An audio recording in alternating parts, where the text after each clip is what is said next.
Grandiose, extravagant, flamboyant. These are the words often used to describe my guest tonight. For when you walk into the world of Vijay Mallya, you can't be sure you haven't walked into a dream.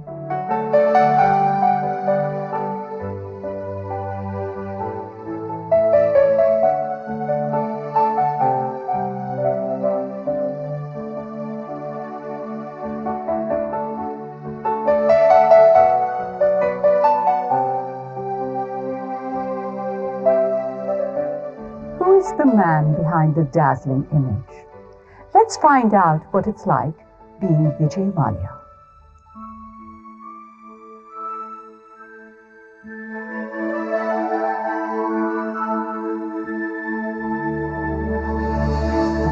Just let your thoughts, your dreams unfold. Let's talk of love, of tales untold. Speak so I can see your soul. Speak so I can see your soul. Vijay, it's a very special pleasure for me to have you here. Thank you so much for coming. Great to be here. Yours is a fantasy world, isn't it? Jets, yachts, horses, homes around the world. Is it the fairy tale that it seems? You know, fairy tales are really what you make of it. Yes, I do enjoy yachts. But I also use my yachts very effectively to promote my business.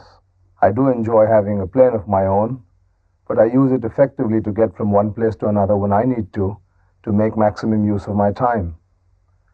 So, to some, these may represent fairy tales. To me, they are yardsticks of accomplishment and, of course, the satisfaction of my own pleasures. And if I work hard enough, why not? Why not? I agree with you. But the public persona of Vijay Mallya has been built up by the media, this racy, fast-track image. How different is the private Vijay? I like to say significantly different. I am a private person, family-oriented person. I absolutely adore my children. And I value my family and my privacy much more than people care to think. You see, the way I see it, Vijay, you have these two worlds. One is the outer world, which everybody sees, the flamboyant, glamorous outer world. But I want to look inside today. Now to try and understand what makes you the person you are. Can you tell me, what was your childhood like? When I was very young in Bangalore, I was sort of brought up more by my grandparents, who I became very attached to. Then, of course, it was in the early 60s that my parents separated, and I actually went to live with my mother in Calcutta, and my father stayed on in Bangalore. And my mother, of course, gave me all she could. She, I think, sacrificed a lot of her own personal needs, sacrificed a lot of what a single woman would have done with her life to bring me up with certain values that she cherished. And so I owe a lot to my mom for what I am today. And I had a very fine, happy childhood. And I didn't see too much of my father in my young days. Why is that? Well, you know, he was in Bangalore. He, at that time, was with a lady who had two daughters of her own. He wouldn't travel to Calcutta that often. He'd come maybe once in 3 or 4 months. But I used to remember that I longed to meet him, and I looked forward to his every visit to spend time with him. But, you know, as I grew up and he realized that I would be a significant help to him in the business, then of course our bonds became significantly more close, and that was when I really enjoyed my father. I really got to know my father, actually, was when I was in the final years of school, and in fact during my college years. So that your father's remarriage and acquiring another family did have an impact on your relationship with him? Oh, absolutely. You know, I mean, I used to be with my mother. There were things that I perceived uh, about my father and his new family, which were sometimes right, sometimes were totally ill-founded. And obviously, having to sort of share my dad wasn't, an ideal situation. But I think my mom compensated a lot for that because she gave me a lot of attention and care, and that made up. Was it lonely for you, being an only child? Yeah, you see, only child from the point of view of my not having a sibling at home. But from my father's perspective, there was myself and there were his stepchildren. So Bangalore to me was sort of a big family scenario where I was a mere visitor. I wasn't part of it. I wasn't part of my father's second life, should I say. Did you seek his approval? Did you want it? My father was a pretty strict disciplinarian, and I think while I rebelled against his need or his compulsion to instill certain values in me, which I then of course perceived as being a headmaster-like approach. But I think now looking back, those values were very important and in fact formed a pretty important foundation for my life as it is today. For example, what? Can you give me an idea? Oh yeah, he was extremely astute, was believed very, very strongly in accountability, and in fact used to make a note of his daily expenditure in his diary every single day. And one day I lost a 1 paisa coin, which I couldn't find. It probably was under the carpet somewhere. And he actually wrote down in his diary 0.01 lost by Vijay. I don't believe it. Yeah. So he believed in accountability. What did you say? Yeah, What did you feel? Well, there was nothing I could do except look under the carpet again. I don't know where that 1 paisa coin disappeared. Did you learn anything from this? Oh, absolutely. I have a pretty good memory, but nevertheless, I learned this record keeping from him, and I think that has been very valuable to me. Did he ever take you by the hand and groom you?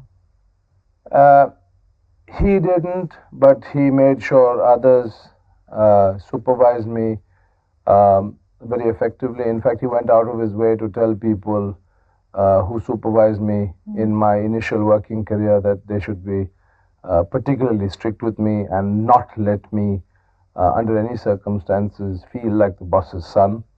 And that's why when I started out in my working career, I in fact thought that it was almost a punishment, the way I was being treated.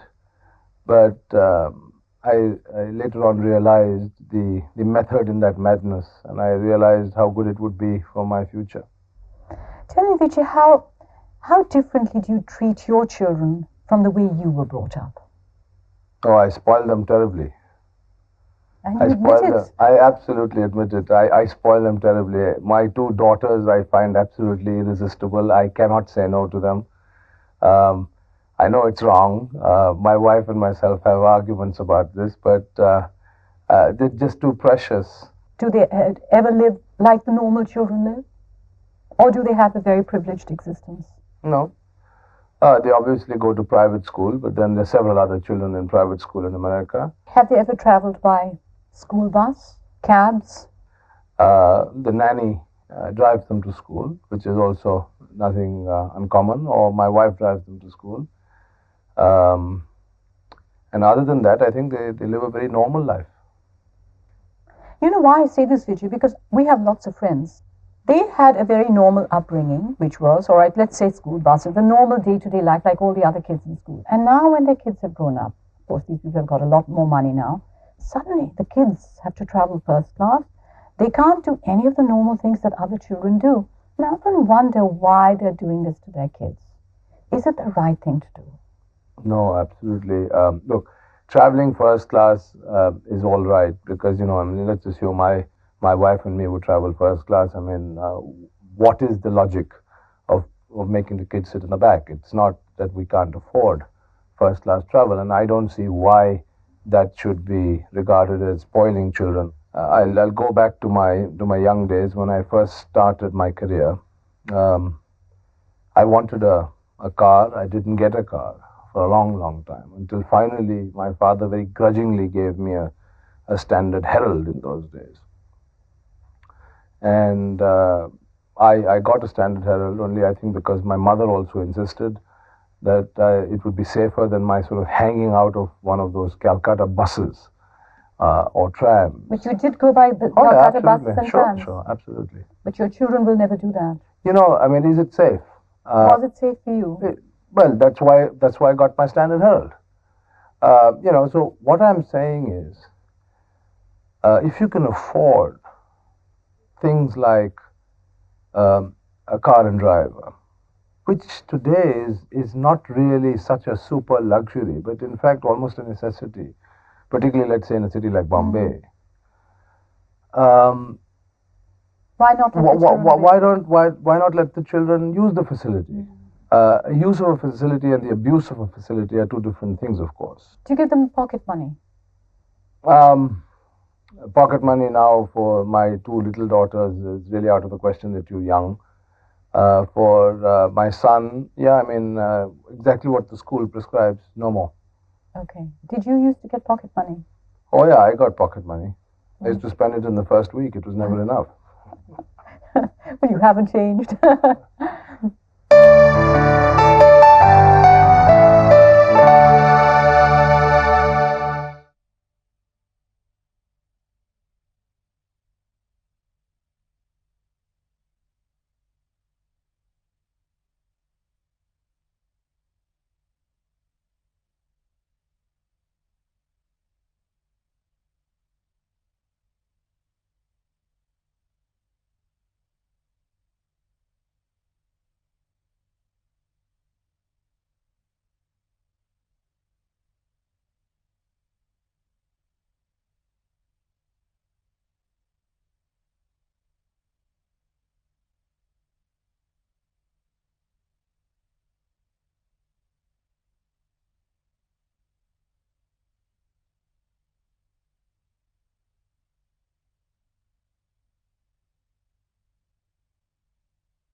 Vijay, you inherited a huge fortune, and I think in about 10 years you quadrupled it. But I want to ask you, which personal achievement or personal initiative gave you the most satisfaction?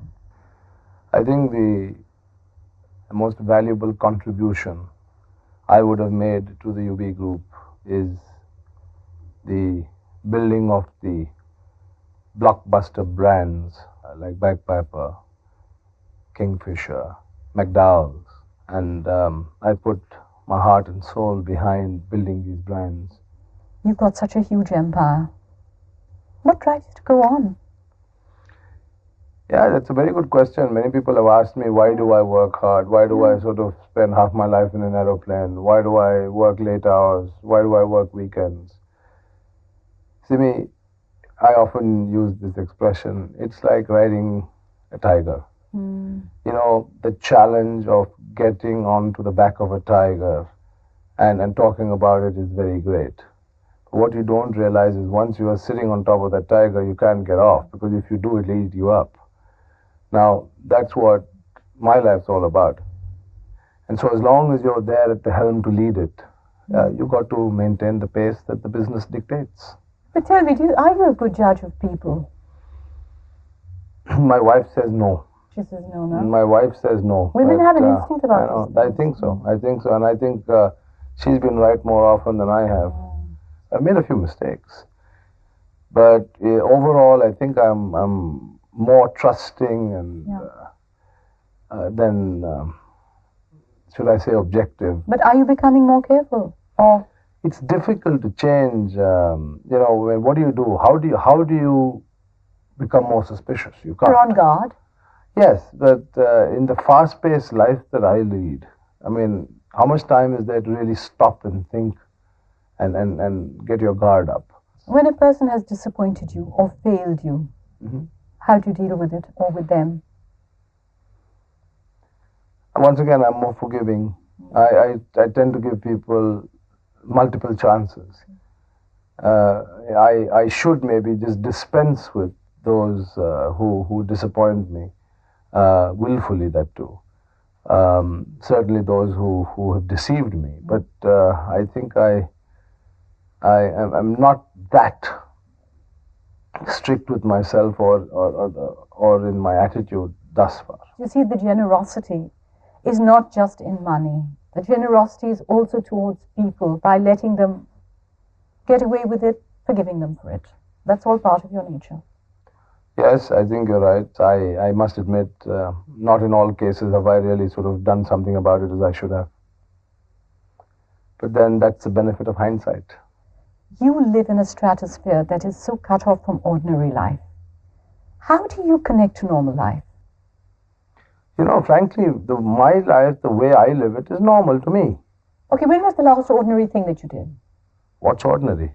Go to a movie theater, buy popcorn, walk on the street, take a cab. No problem. When did you do it last? No problem. 2 weeks ago, I took my kids to Fremont to see a Hindi movie. And I sat there and I bought popcorn, and with the kids, I ate popcorn and watched a Hindi movie in California. Is that abnormal or normal? Very normal. I'm happy to hear it. That's what I meant. And went to see a Hindi movie, that too. Which one? Kuch Kuch Hota Hai. Isn't it lovely? I loved it. It's a super film. Absolutely. But you live life at such a frenzied pace. Do you have time to introspect? Difficult. Yeah. To be honest, no. I mean, it's been a long time since I've actually sat down and contemplated. Almost never in the recent past. But that's a pity. You've got to stay in touch with yourself. Tell me, what causes you stress? You know, this is a question many people have asked me, but frankly, I don't know. I don't get stressed. I don't know what stress really is. I get frustrated. I don't know whether frustration can be termed as stress, but frankly, I never get stressed out. Are you superstitious? Very. You are? Oh, yeah. What sort of superstitions? Oh, you know, I mean, I don't particularly enjoy doing things on Tuesdays or Saturdays. I am a very staunch believer in Rahu Kalam and Yamagandam timings. I still have my Purohit in Bangalore to work out auspicious days every month for me. And yeah, I am very religious. My wife is even more religious. So there is a sort of religious atmosphere at home. And this spiritual life is very important to you, isn't it? Terribly important. No, I find a lot of peace within myself. I get a lot of strength. I find that sometimes I get solutions from literally nowhere. And who do I owe it to? You know, a narcissist would say I owe it to myself. I'm brilliant, but I'm not. I owe it to God, and you know, in my own humble way, I demonstrate it through various offerings at various temples. You know, it's all a non-stop process of saying thank you.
say the poor have only one advantage.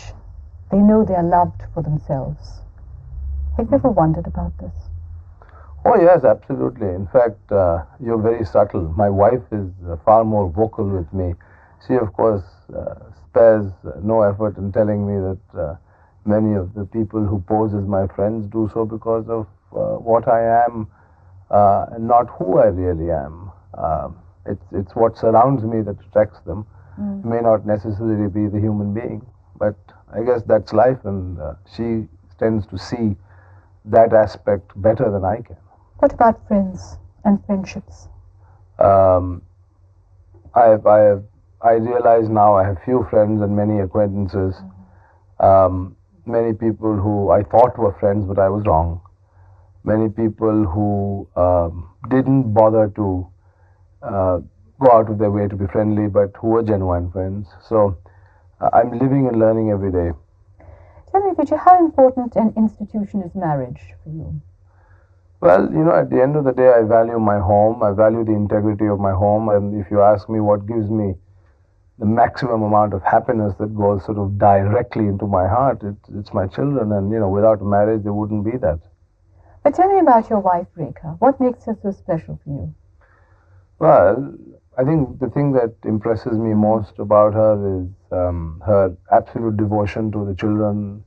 Rekha has 2 children from her previous marriage. And I saw the way she was devoted to them. And that told me a lot about her character. And she looked after me very well. In fact, she still mothers me. And fine, I sometimes sort of rebel against this sort of motherly attitude, but then I know it's good for me because she has no axe to grind. But I think, what was I looking for? I was looking for a companion who would be totally unimpressed with all that surrounded me, that would make absolutely no bones about telling me off, and somebody who I could then say, look straight in the face and say, hey, you're honest, and you really don't care who I am. You're honest with me. You don't pamper me. You don't sort of say things to me to make me feel good. And more often than not, I keep telling Rekha, I said, why is it that you always keep finding fault with me? Why don't you tell me some good things for a change? So she comes back and says, well, the whole world tells you good things about you. Why don't I be a little different and tell you the real story? So, I appreciate that because it's called a reality check, right? Vijay, what quality do you find most attractive in a woman? Huh. Well, what quality in a woman does a man get attracted to first? Looks, isn't it? But then that's not everything. It can be extremely deceiving. To me, it is the femininity in a woman that is the most appealing. There is no substitute for dignity, grace. What turns you off? Women who volunteer themselves, women who try to sell themselves, not in the literal sense, I mean, behave in a manner that is either inviting or, I like to believe that a woman should be a little bit aloof. I like to have to work to get to a woman. And as long as I feel I need to work to get to a woman, that's a woman that I would have some time for. You can be very pretty, but you can lack class. And with class comes that very slight sort of standoff. And that's what I think sets a really dignified, graceful woman apart from very pretty ladies who don't have the class to go with. Would you say you've changed over the years, Vijay? If your question is whether I've mellowed, yes, I have mellowed, yeah. How? Tell me. I don't know, it's just the things that I want to do now that as compared to what I would do maybe 10 years ago. I don't know, maybe it's age, maybe it's more and more corporate life. I don't know what it is, but certainly, I mean, I've slowed down. Well, you have brought your own dreams to your life, Vijay. You're a very, very special person. I want to thank you so much for coming. Thank you for this content. Thanks for the opportunity. Thank you.